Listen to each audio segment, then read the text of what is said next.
Kejahatan begal menjadi momok yang menghantui masyarakat di kota Medan, Sumatera Utara. Polrestabes Medan mencatat sejak Januari hingga Juni 2023 telah terjadi 128 kali kejahatan pencurian dengan kekerasan, 562 kali pencurian dengan pemberatan, 82 kasus pencurian dengan kekerasan, serta 492 kali pencurian dengan pemberatan. Polrestabes Medan mengklaim telah menangkap 500 lebih tersangka. Tingginya angka kejahatan di kota Medan membuat Sumatera Utara menempati posisi pertama jumlah kejahatan di Indonesia menurut data Statistik Kriminal 2022 Badan Pusat Statistik. Gerah dengan kondisi ini, Wali Kota Medan Muhammad Bobi Afif Nasution sempat menggulirkan wacana tembak di tempat terhadap pelaku begal. Wacana ini sontak memicu pro dan kontra.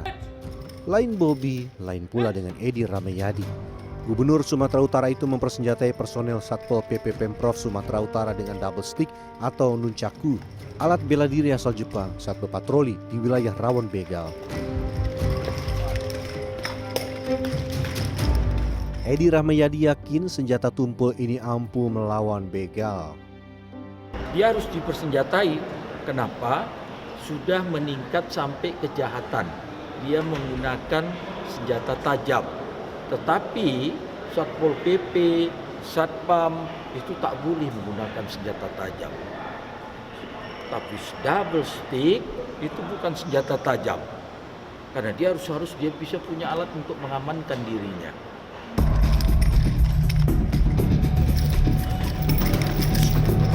Kami pergunakan di setiap kami sedang berdinas. Contohnya pada saat patroli malam, antisipasi begal. Dan untuk kesehari-hariannya, ini juga melengkapi kami. Bawa tiap hari ya Bang? Di bawah setiap hari. Ini latihan kalau lagi istirahat atau seperti apa? Kalau jenis latihannya setiap kali kami istirahat, sesekali kami berlatih. Untuk memahirkan lagi.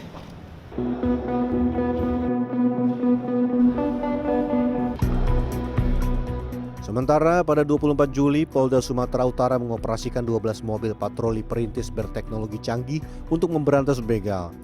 Beragam fitur teknologi mulai dari sensor deteksi kendaraan, sensor deteksi wajah, hingga teknologi kecerdasan buatan disematkan di dalam mobil patroli ini.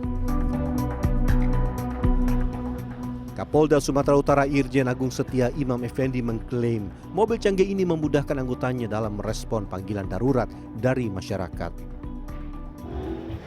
Ini akan menjawab dari banyak hal tentang situasi Medan yang harus kita kendalikan.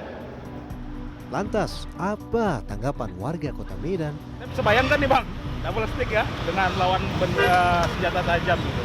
Kalau memang Satpol PP-nya terlatih, saya rasa ya bisa-bisa aja sih.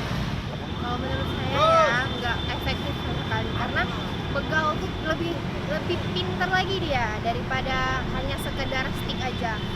Jika di kota Medan double stick dan mobil patroli canggih jadi senjata memberantas begal, lain lagi dengan langkah ekstrim yang dilakukan Nemin bin Haji Sain, Kepala Desa Burangkeng, Kecamatan Setu, Kabupaten Bekasi. Ia menggelar sayembara berhadiah uang tunai 10 juta rupiah bagi warga ataupun penegak hukum yang bisa meringkus pelaku begal di wilayah Desa Burangkeng.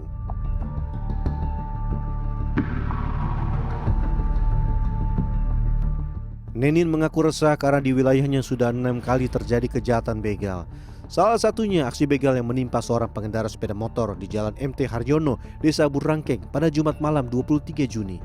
Nemin mengaku uang hadiah 10 juta rupiah diambil dari dana operasional kepala desa. Ia pun yakin sayembara tangkap begal tidak akan mendorong warga Desa Burangkeng melakukan aksi main hakim sendiri. Untuk menghindari hal itu, maka saya katakan, barang siapa yang bisa menangkap begal, kan, saya kasih penghargaan 10 juta. Artinya supaya itu ditangkap dalam keadaan hidup, bukan ditangkap dalam keadaan mati. Untuk apa? Untuk pengembangan lebih lanjut. Kita serahkan kepada aparat penegak hukum untuk pengembangan lebih lanjut. Kelompok-kelompok mana ini? Namun di sisi lain, kriminolog Leopold Sudaryono menilai tanpa adanya sayembara tangkap begal, masyarakat yang kadung emosi dengan ulah begal sudah beraksi dengan cara mereka sendiri. Leopold pun menyatakan sayembara tangkap begal ini adalah bentuk sindiran kepada penegak hukum dan pemerintah daerah untuk lebih serius menangani kejahatan jalanan. Masalahnya bukan pada soal sayembaranya. Sayembara ini kan kemudian tidak harus dalam bentuk menangkap ya, tapi informasi, bentuk-bentuk lain. Tapi masalahnya adalah main hakim sendiri dalam semua sistem masyarakat itu adalah bentuk ketidakpercayaan atau frustasi masyarakat terhadap penegakan hukum. Tetapi hingga saat ini Kepolisian Resor Metro Bekasi belum bersedia memberikan pernyataan perihal sayembara tangkap begal ini.